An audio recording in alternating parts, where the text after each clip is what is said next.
नमस्कार दोस्तों, आप सभी का साइन रिपेयर्स में स्वागत है। आज की वीडियो होने वाली है चेन क्लीनिंग और लुब्रिकेशन के ऊपर। वैसे तो ये प्रोसेस वेरी करता है कि आपकी किस टाइप की चेन है। अगर तो ये सिंपल रोलर टाइप की है तो आप इसे क्लीन करने के लिए पेट्रोल, केरोसिन और किसी भी प्रकार के चेन लूब का यूज़ कर सकते हैं। और इसकी लुब्रिकेशन के लिए आप ग्रीस, इंजन ऑयल या गियर ऑयल और साथ ही में किसी भी टाइप का जो चेन लूब है वो यूज़ कर सकते हैं। अगर आपकी चेन जो है वो ओ रिंग, एक्स रिंग या जेड रिंग टाइप की है तो आप उसे क्लीन करने के लिए केरोसिन या चेन क्लीनर का यूज़ कर सकते हैं। इसके लिए आप पेट्रोल का यूज़ बिल्कुल मत करिएगा, वरना आपकी चेन की जो लाइफ है वो बिल्कुल कम हो जाएगी। और लुब्रिकेशन के लिए आप गियर ऑयल, इंजन ऑयल और किसी भी टाइप का चेन लूब जो है वो यूज़ कर सकते हैं, लेकिन ग्रीस का यूज़ बिल्कुल मत करिएगा। और मैं जो आपको ये प्रोसेस दिखाने जा रहा हूँ ये आप किसी भी टाइप की चेन के ऊपर जो है वो यूज़ कर सकते हैं। ये एकदम बेस्ट तरीका रहता है आपकी चेन को क्लीन करने का और लुब्रिकेशन करने का। और साथ ही में ये जो प्रोसेस है ये बहुत ही चीप भी है। तो इस प्रोसेस को करने के लिए कुछ आपको बेसिक चीज़ें चाहिए होंगी। आपको एक ब्रश चाहिए होगा। आप चाहें तो एक स्पेशल ब्रश यूज़ के लिए, क्लीनिंग के लिए आता है, वो भी यूज़ कर सकते हैं, या आप एक टूथब्रश का यूज़ कर सकते हैं। और साथ ही में आपको जो है वो एक ऐसी स्प्रे बॉटल चाहिए होगी जिसमें आप केरोसिन जो है वो डाल सकते हैं। केरोसिन यूज़ करना काफ़ी चीप रहता है और ये रिकमेंडेड भी है। और साथ ही में जितने भी चेन क्लीनर आते हैं उन सभी में आपको केरोसिन जो है वो मिल जाएगा।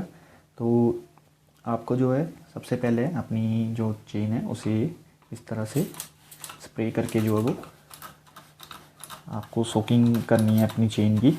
इससे बाद में आपको जो है वो आसानी रहती है अपनी चेन को क्लीन करने के लिए। तो इस तरह से आपको जो केरोसिन है वो अपनी चेन पे पूरी की पूरी जो चेन है उसके ऊपर आपको लगा देना है। और साथ ही में आपको अपना जो टायर है वो रोटेट करते रहना है ताकि आपकी चेन जो है वो पूरी की जो पूरी है वो इस तरह से सोक हो जाए। ऐसा करने से आपका जो भी चेन के ऊपर गंदगी लगी हुई है वो धीरे धीरे निकलना शुरू हो जाती है।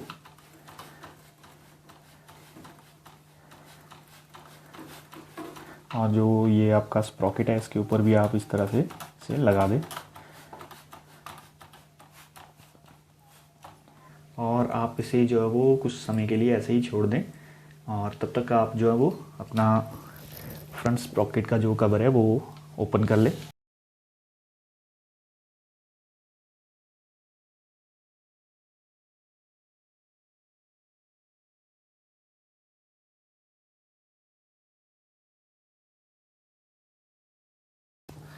देन आप इसे सिंपली जो है वो बाहर को निकाल लें।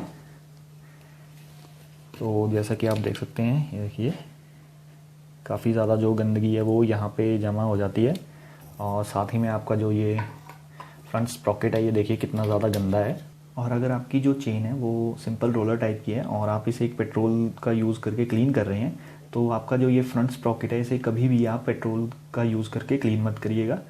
हो सके तो आप केरोसिन का या चेन क्लीनर का यूज़ करिए इस जगह पे, क्योंकि यहाँ पे जो ये आपकी शाफ्ट रहती है इसके बैक साइड पे एक ऑयल रिंग रहती है, ऑयल सील जो रहती है रबर टाइप की। तो अगर उसके ऊपर आपका जो पेट्रोल है वो लग जाएगा तो उसकी वजह से वो डैमेज हो जाती है और यहाँ से आपका जो इंजन ऑयल है वो लीक होना शुरू हो जाता है। तो हम यहाँ पे भी थोड़ा जो है वो केरोसिन इस तरह से स्प्रे कर देंगे ताकि हमें बाद में इसे क्लीन करने में आसानी रहे। और साथ ही में जो ये कवर है इस पे भी इस तरह से हम स्प्रे कर देंगे ताकि इसका भी जो जितनी भी गंदगी है वो भी साफ़ हो जाए। आपको क्लीनिंग करने के लिए सिंपली जो है वो ब्रश का यूज़ तरह से जो है वो यूज़ करते रहना है और साथ ही में आपका जो टायर है उसे घुमाते रहें ताकि आपको जो है वो न्यू एरिया के ऊपर जो है वो इस तरह से आप क्लीनिंग करते रहें। देन आप जो है वो इसके जो ये साइड्स हैं इसके ऊपर में इस तरह से ब्रश को यूज़ करें।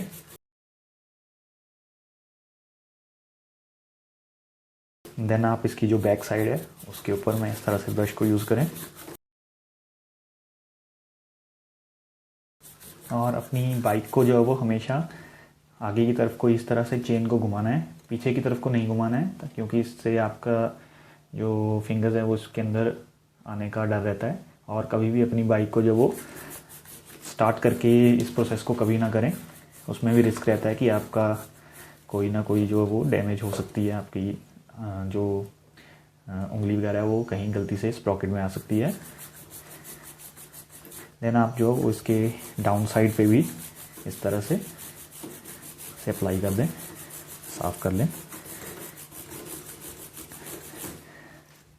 देन आप दोबारा से इसे इस तरह से स्प्रे करें।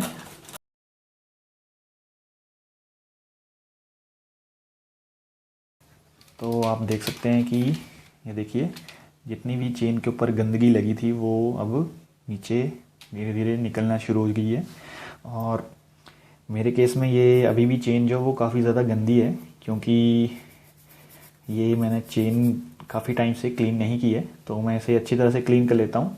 आपको भी अगर जब तक इसकी सेटिस्फैक्ट्री ना हो आपको कि ये अच्छी तरह से क्लीन हो गई है, तब तक आप इसे प्रोसेस को रिपीट करते रहें। तो मैं इसे अच्छी तरह से क्लीन कर लेता हूँ। और साथ ही में आपको जो यहाँ पे ये जो आपके स्प्रॉकेट्स हैं, आपको इन्हें भी इस तरह से जो वो क्लीन कर लेना है। ये देखिए, आपको जो वो यहाँ पे इसे घुमाते घुमाते अपना जो स्प्रॉकेट्स हैं उनको भी इस तरह से क्लीन कर लेना है। और अगर आप चाहें तो साथ में इस तरह से स्प्रे का भी यूज़ कर सकते हैं, इससे ज़्यादा बेटर जो है वो रिजल्ट्स मिलते हैं। तो मैं अभी जो वो इसे चेन को पूरी तरह से क्लीन कर लेता हूँ, उसके बाद आपको आगे का प्रोसेस दिखाता हूँ। तो जैसा कि आप देख सकते हैं कि मैंने चेन को जो वो काफ़ी अच्छी तरह से क्लीन कर लिया है। और ये देखिए इसका जो स्प्रॉकेट है वो कितना शाइन कर रहा है, जो चेन है वो भी काफ़ी ज़्यादा क्लीन हो गई है। तो अभी आप देख सकते हैं कि इसमें से अभी भी थोड़ी बहुत जो गंदगी है वो लगी हुई है इसमें। तो इसे जो है वो हम एक कपड़ा लेंगे और उससे हम जो है वो इसे चेन को जो वो क्लीन कर लेंगे। इससे दो फ़ायदे रहते हैं कि जो थोड़ी बहुत गंदगी है वो इस चेन की जो है वो, ये देखिए, इससे कपड़े में आ जाएगी। और साथ ही में आपका जो हमने केरोसिन ऑयल जो वो यूज़ किया है इसे क्लीन करने के लिए, वो भी इसके ज़रिए जो वो सूख जाएगा। हमें जो वो एक्स्ट्रा टाइम जो वो स्पेंड नहीं करना पड़ेगा कि जो केरोसिन ऑयल है वो ड्राई हो जाए। हम ऐसा करने के एकदम बाद जो है वो अपनी चेन के ऊपर जो है वो लुब्रिकेशन कर सकते हैं।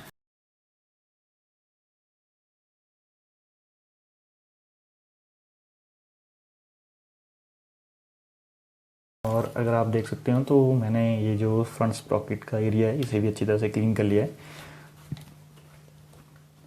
तो इसे भी आप इस तरह से थोड़ा साफ़ कर लें ड्राई करने के लिए।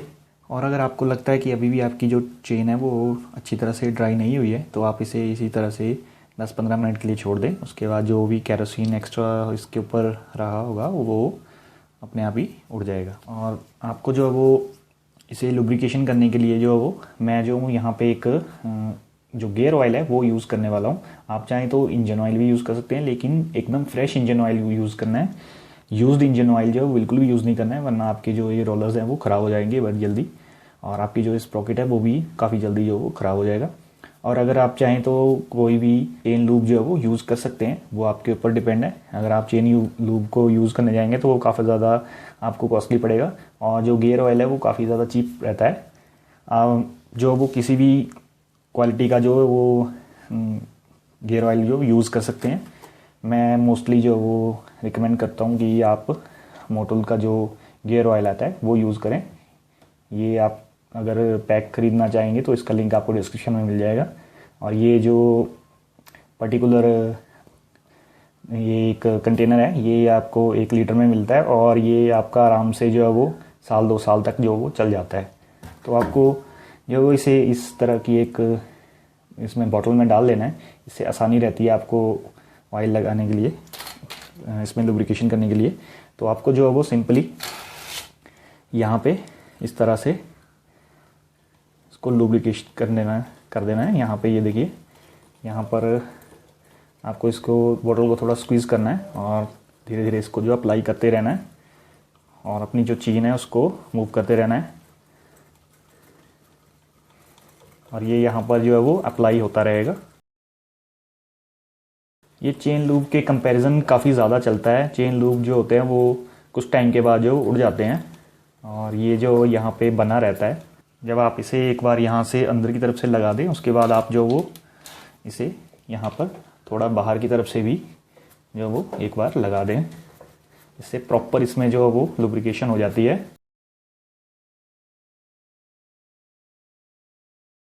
आप यकीन मानिए कि मेरे जो चेन से बहुत ज़्यादा आवाज़ आ रही थी वो भी बिल्कुल कम हो चुकी है। तो आप भी अपनी मोटरसाइकिल की चेन की क्लीनिंग और लुब्रिकेशन जो वो इस तरह से कर सकते हैं। अगर आपको मेरी वीडियो अच्छी लगी हो तो आप इसको लाइक करना बिल्कुल मत भूलिएगा, और ऐसे ही आगे आने वाली वीडियोज़ देखने के लिए मेरे चैनल को सब्सक्राइब भी कर लीजिएगा। वीडियो देखने के लिए धन्यवाद।